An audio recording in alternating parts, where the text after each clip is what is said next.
बच्चों, कक्षा 10 से पाठ 8 नाम है कारतूस। इसके लेखक हैं हबीब तनवीर जी, जिनका जन्म हुआ सन 1923 में। जन्म स्थान रहा छत्तीसगढ़ के रायपुर में। हबीब तनवीर द्वारा रचित यह एक श्रेष्ठ एकांकी है। एकांकी नाटक का छोटा रूप होता है। इसकी अवधि बहुत ही कम होती है। नाटक की अवधि कुछ ज्यादा होती है। इस एकांकी में हबीब तनवीर जी हिंदुस्तान के सन 1799 में किस तरह का माहौल था और ब्रिटिश ईस्ट इंडिया कंपनी ने हिंदुस्तान पर काफी हद तक अधिकार कर लिया था। यह एकांकी हमारे इतिहास के प्रसिद्ध अवध के नवाब वजीर अली और अंग्रेजों के बीच एक घटना पर आधारित एकांकी है। आइए जानते हैं। सर्वप्रथम हबीब तनवीर जी का जीवन परिचय जान लें। सन 1923 में छत्तीसगढ़ के रायपुर में जन्मे हबीब तनवीर ने सन 1944 में नागपुर से स्नातक की उपाधि प्राप्त की, अर्थात वे ग्रेजुएट हुए। तत्पश्चात ब्रिटेन की नाटक अकादमी से नाट्य लेखन का अध्ययन करने वहां चले गए। फिर दिल्ली लौटकर पेशेवर नाट्य मंच की स्थापना की और वे एक नाटककार के रूप में प्रसिद्ध हुए। वे नाटककार, कवि, पत्रकार, नाट्य निर्देशक, अभिनेता जैसे कई रूपों में ख्याति प्राप्त हबीब तनवीर जी ने लोक नाट्य के क्षेत्र में भी महत्वपूर्ण कार्य किया है।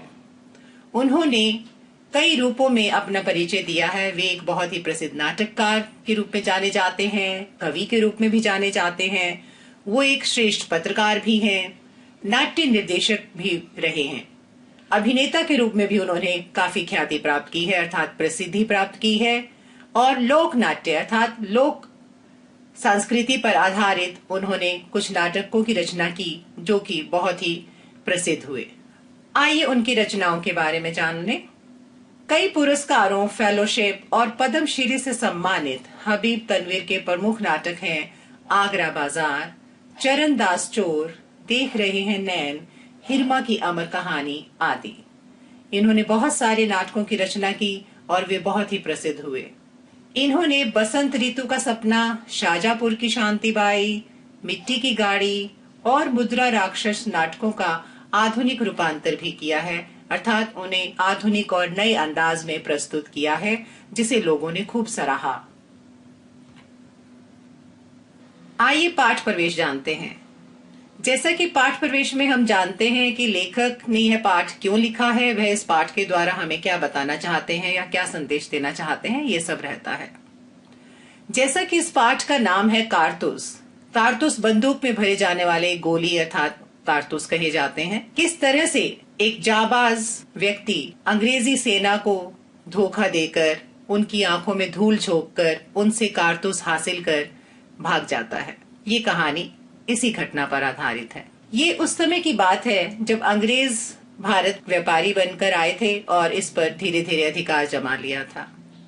अंग्रेज इस देश में व्यापारी के भेष में आए।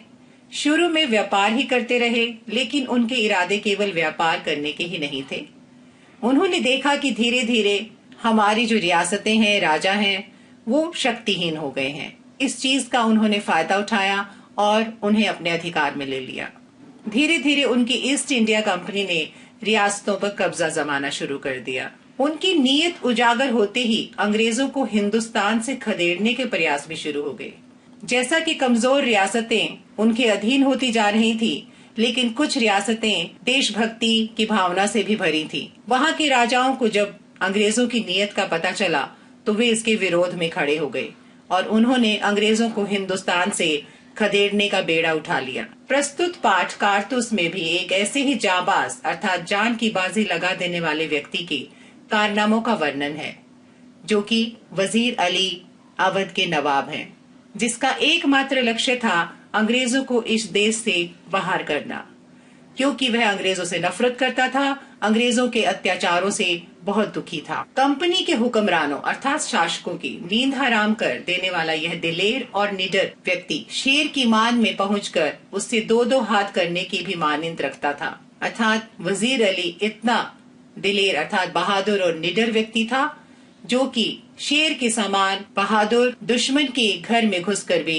उससे मुकाबला करने के लिए तैयार रहता था। कंपनी की बटालियन के खेमे अर्थात डेरा में ही नहीं आ पहुंचा, बल्कि उनके कर्नल पर ऐसा रोब गालिब किया, अर्थात अपने व्यक्तित्व का ऐसा रोब डाला कि उसके मुंह से भी वे शब्द निकले जो किसी शत्रु या अपराधी के लिए तो नहीं बोले जा सकते हैं। अर्थात कंपनी के कर्नल ने भी उनकी बहादुरी को स्वीकार किया। वास्तव में ही उनका सामना एक बहादुर व्यक्ति से हुआ था। आइए पाठ की शुरुआत करते हैं, जिसका नाम है कारतूस। इसके कुछ मुख्य पात्र हैं: कर्नल, लेफ्टिनेंट, सिपाही और घुड़सवार। इसकी अवधि है अर्थात समय सीमा है 5 मिनट। जमाना है जिस समय की है बात हो रही है सन 1799 का। समय है रात्रि का। स्थान है गोरखपुर के जंगल में कर्नल कालिंज के खेमे का अंदरूनी हिस्सा। एकांकी की शुरुआत कुछ इस तरह से होती है। पहला दृश्य है, 2 अंग्रेज बैठे बातें कर रहे हैं आपस में। कर्नल कालिंज और एक लेफ्टिनेंट खेमे के बाहर हैं। वजीर अली को पकड़ने के लिए वहां के जंगलों में पूरे लाव लश्कर के साथ खेमा डाले हुए हैं और उन्हें पता चला है कि आजकल वह इसी जंगल में कहीं छुपा हुआ है। चांदनी छिटकी हुई है, अंदर लैंप जल रहा है, रात का समय है। कर्नल कहते हैं, जंगल की जिंदगी बड़ी खतरनाक होती है, बहुत भयानक होती है। यहाँ कब क्या हो जाए कुछ मालूम नहीं। लेफ्टिनेंट, हफ्तों हो गए यहाँ खेमा डाले हुए, यहाँ जमे हुए। सिपाही भी तंग आ गए हैं।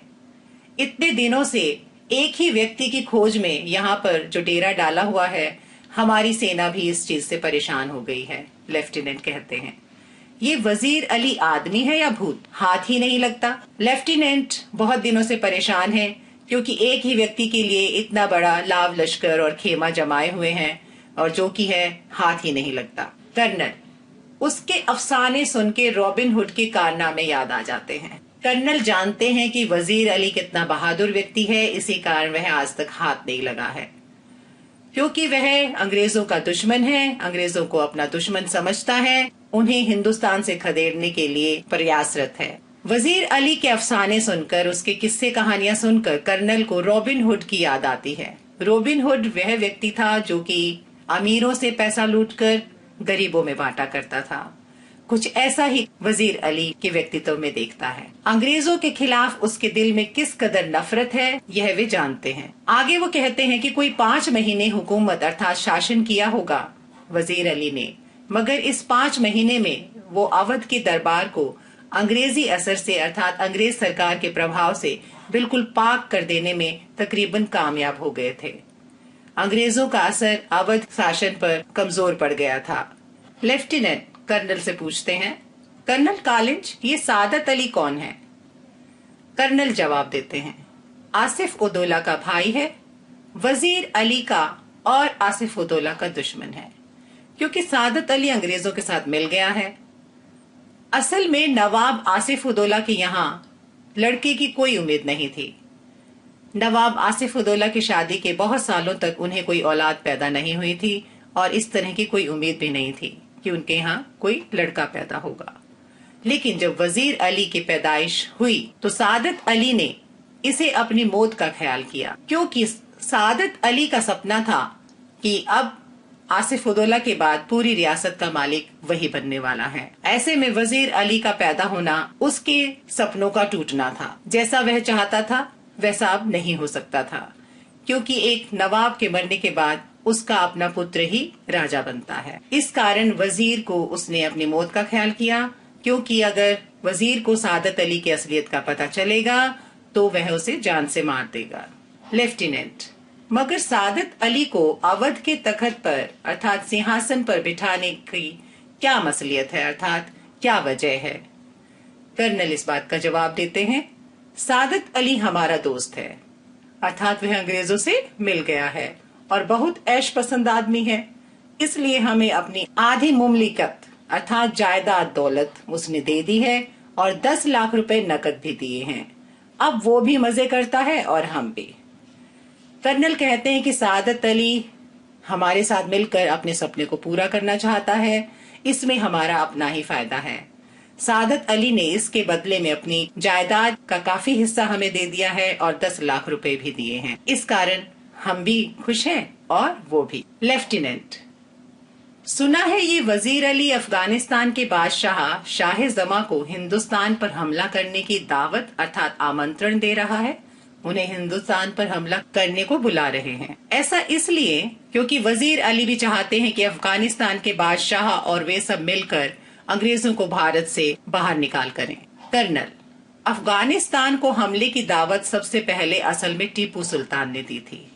टीपू सुल्तान भी अंग्रेजों से खफा थे और वे भी यही चाहते थे कि उनका जल्दी से जल्दी हिंदुस्तान से बाहर कर दिया जाए। वजीर अली ने भी उसे दिल्ली बुलाया था और फिर शमशुद्दौला ने भी, यानी कि टीपू सुल्तान, वजीर अली, शमशुद्दौला, ये सभी एक साथ मिलकर एक ही मंशा के साथ अंग्रेजों को हिंदुस्तान से बाहर निकालना चाहते थे। इसीलिए वह अफगानिस्तान के शाहजहां की मदद चाहते थे। लेफ्टिनेंट, कौन शमशुद्दौला? कर्नल इस बात का जवाब देते हैं, नवाब बंगाल का निस्बती अर्थात रिश्ते का भाई है, बहुत ही खतरनाक आदमी है। लेफ्टिनेंट, इसका तो मतलब ये हुआ कि कंपनी के खिलाफ सारे हिंदुस्तान में एक ही लहर दौड़ गई है। लेफ्टिनेंट यह बात मानते हैं कि इन लोगों का अंग्रेजों के खिलाफ होना यह बात साबित करता है कि सब लोग एकत्र हो गए हैं अंग्रेजों के खिलाफ और हिंदुस्तान में अब एक ही विद्रोह की लहर है कि ब्रिटिश ईस्ट इंडिया कंपनी को भारत से निकाल बाहर किया जाए। कर्नल, जी हाँ, और अगर ये कामयाब हो गई तो बक्सर और पलासी के कारनामे धरे रह जाएंगे। जैसा कि बक्सर और पलासी के युद्ध में अंग्रेजों को जीत हासिल हुई थी, अब कामयाबी धरी की धरी रह जाएगी। कंपनी जो कुछ भी लॉर्ड क्लाइव के हाथों हासिल कर चुकी है, यानी कि उस समय लॉर्ड क्लाइव का शासन था और उनके नेतृत्व में उन्होंने विजय हासिल की थी, अब लॉर्ड वेल्जली के हाथों सब खो बैठेगी। इस समय लॉर्ड वेल्जली का शासन है और अगर ये सब अपनी कार्यवाही में कामयाब हो गए तो हमने जो जीता है वो सब हम खो देंगे। लेफ्टिनेंट, वजीर अली की आजादी बहुत खतरनाक है। एक व्यक्ति है और नाक में दम किए हुए है। हमें किसी न किसी तरह से इस शख्स को गिरफ्तार कर ही लेना चाहिए। हमें किसी तरह की लापरवाही नहीं बरतनी चाहिए क्योंकि यह हमारे लिए नुकसानदेह है। कर्नल, बहादुर न होता तो यूं कंपनी के वकील को कत्ल कर देता। अब आगे कर्नल कहते हैं क्योंकि वह वजीर अली के कारनामों से वाकिफ हैं, क्योंकि वह एक बहुत ही बहादुर व्यक्ति था, इसी कारण वे कहते हैं कि अगर वह बहादुर नहीं होता तो क्या कंपनी के वकील का कत्ल ऐसे ही कर देता। लेफ्टिनेंट, ये कत्ल का क्या किस्सा हुआ था कर्नल? लेफ्टिनेंट पूछता है। कर्नल इस बात का जवाब देते हुए कहते हैं, किस्सा क्या हुआ था, उसको उसके पद से हटाने के बाद अर्थात वजीर अली को अवध के पद से हटाने के बाद अंग्रेजों ने वजीर अली को बनारस पहुंचा दिया और 3 लाख रुपया सालाना वजीफा अर्थात परवरिश के लिए दी जाने वाली राशि 3 लाख सालाना वजीफा मुकर्रर कर दिया गया। इसके बाद उसे बनारस भेज दिया गया। ये सब सादत अली के साथ मिली जुली भगत के कारण हो पाया। कुछ महीने बाद गवर्नर जनरल ने उसे कलकत्ता तलब किया अर्थात याद किया, उसे बुलाया गया। वजीर अली कंपनी के वकील के पास गया जो बनारस में रहता था और उससे शिकायत की कि गवर्नर जनरल उसे बार बार कलकत्ता में क्यों तलब करता है अर्थात बार बार क्यों याद करता है, उसे क्यों बुलाया जाता है। वकील ने शिकायत की परवाह नहीं की, इसकी तरफ कोई ध्यान नहीं दिया, उल्टा उसको बुरा भला सुना दिया, बहुत खरी खोटी सुनाई। वजीर अली के तो दिल में यूं ही अंग्रेजों के खिलाफ नफरत कूट कूट कर भरी थी। वह उनसे बहुत क्रोधित था। उसने खंजर से वकील का काम तमाम कर दिया अर्थात उसकी हत्या कर दी। लेफ्टिनेंट, और भाग गया क्या? कर्नल, अपने जानिसारों अर्थात अपने चहेतों के साथ आजमगढ़ की तरफ भाग गया। वजीर अली हमारी कंपनी के वकील का कत्ल कर वह वहां से भाग खड़ा हुआ और आजमगढ़ की तरफ जा पहुंचा। आजमगढ़ के हुक्मरां अर्थात शासक ने उन लोगों को अपनी हिफाजत में अर्थात वजीर अली को अपनी पूरी हिफाजत में घाघरा तक पहुंचा दिया। अब ये कारवां इन जंगलों में कई सालों से भटक रहा है। तब से वजीर अली छुपता छुपाता इन जंगलों में भटक रहा है क्योंकि हमारी कंपनी की फौजें उसे लगातार ढूंढ रही हैं।